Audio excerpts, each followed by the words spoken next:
Welcome, you're watching Vox News, your daily evening news with Rita Kamkumo. Our headlines today: Burundians mourn the death of President Pierre Nkurunziza. His successor, Evariste Ndayishimiye, vows to continue his legacy. It is now official, Malawians will go to the polls in less than 2 weeks to elect their next president. Hundreds gathered in Houston on Tuesday for the funeral of George Floyd, including politicians, athletes and actors. Our top story today: Burundians are mourning the death of their president Pierre Nkurunziza, in power since 2005. The 55-year-old head of state died on Monday of heart failure.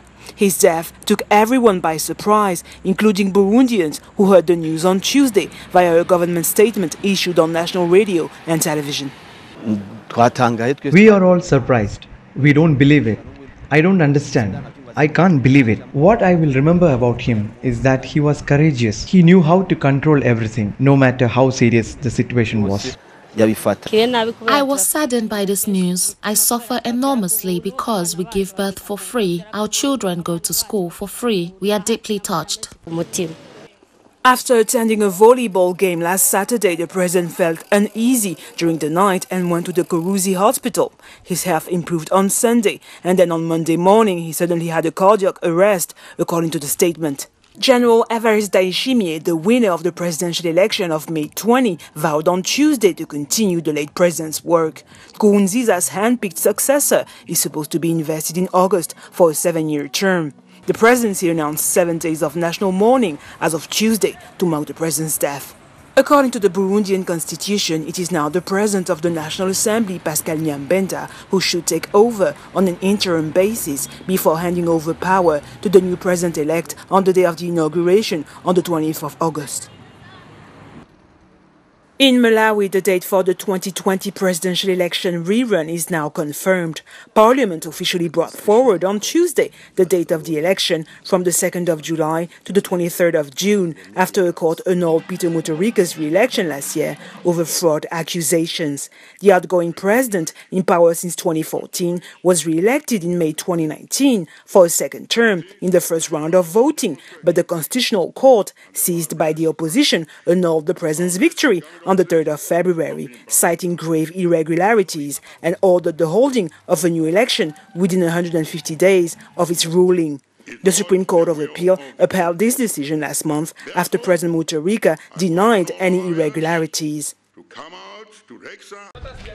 In Tanzania, the main opposition party reported on Tuesday that its chairman, Freeman Mbowe, had been hospitalized after being beaten up in what they described as a politically motivated attack. The assault comes only a few months before the October presidential election. We call upon the police force to conduct a thorough investigation on this incident. This is not a normal attack or incident. While attacking him, the group of people were accusing him of troubling the government, and after this attack, let's see how he's going to conduct his campaign. Mbowe was allegedly ambushed by 3 men who broke his leg while he was on his way home in Dodoma on Monday. He was later rushed to hospital with injuries. Police is investigating these claims and warned against politicizing the assault.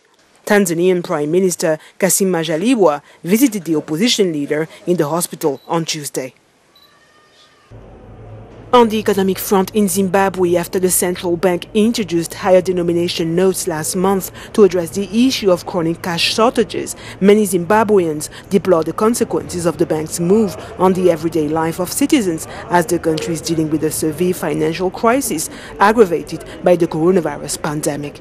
Government is introducing notes worth about 600 million Zim dollars. So obviously there's going to be a huge increase in money supply, which could result in inflationary pressures actually being generated. The new notes are not helping us because at the bank we're getting 300, of which transport is not that easy to get. We are hiking and it costs about $15 to get in town. So we use about $30 coming to town and going home, of which we're getting 300. What about buying grocery and stuff for the kids?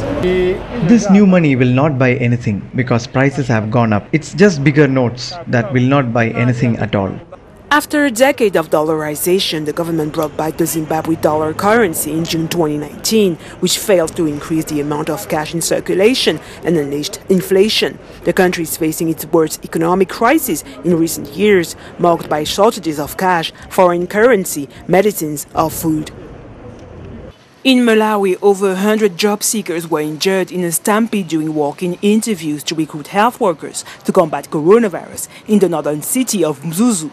The Health Ministry explained on Tuesday that after making a public call on local media for interviews aimed at hiring 2,000 healthcare providers, more than 12,000 people showed up at two separate centers in the cities of Blantyre and Mzuzu. Secretary for Health Charles Monzambo admitted to the AFP that authorities had underestimated the numbers that would turn up. Police are investigating the incidents.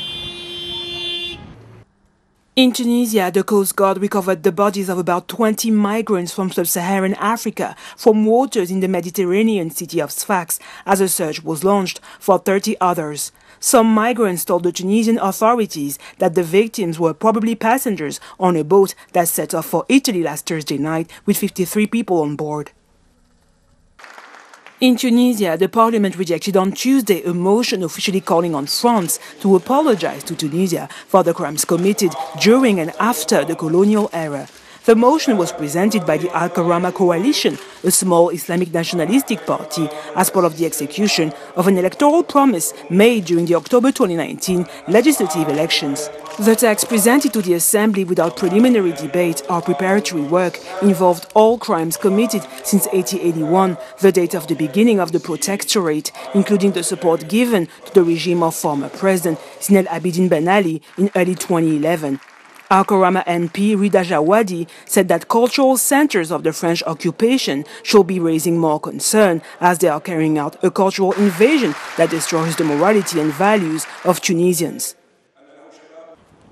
In Senegal, in the footsteps of Ghanaian President Nana Akufo-Addo, the ruling coalitions publicly condemned on Tuesday the murder of African-American George Floyd. Such official statements and more generally public demonstrations have remained rare on the continent, despite the wave of protests stirred up in the United States and the world by George Floyd's death. In its statement, the coalition led by President Macky Sall's party, the Alliance for the Republic, strongly condemned Floyd's killing and that of the other African Americans who have died in custody. The coalition urged Senegalese people to express their solidarity with their fellow American Afro-descendants.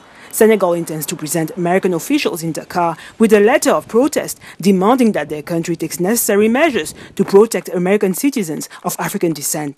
Meanwhile, in Senegal, about 50 protesters gathered in front of the Gorée Memorial in Dakar on Tuesday, where they took a knee to express their solidarity towards African Americans. It was important for Senegal to show its support to organize this event, but also, and above all, it's important to tell all Africans to take responsibility.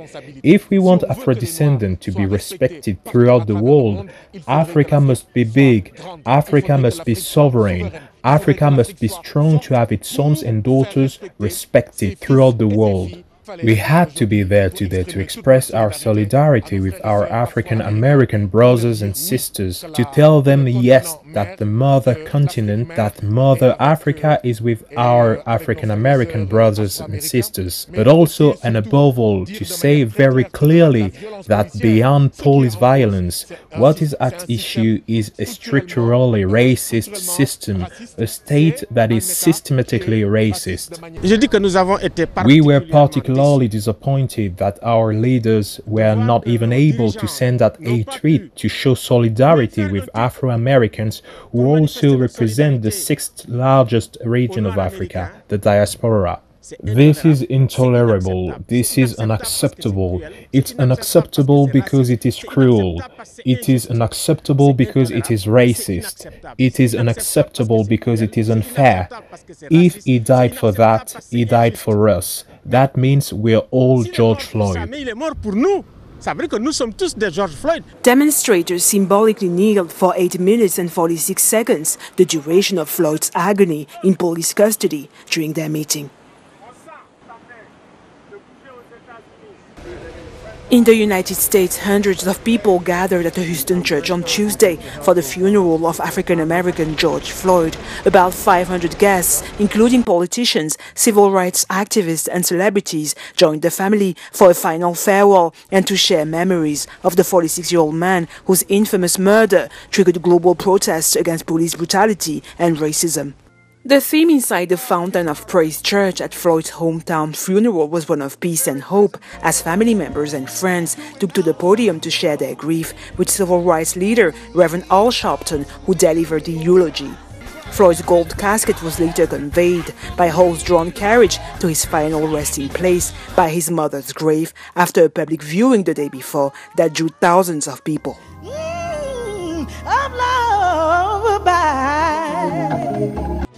That's it for today. Thank you for watching Vox News.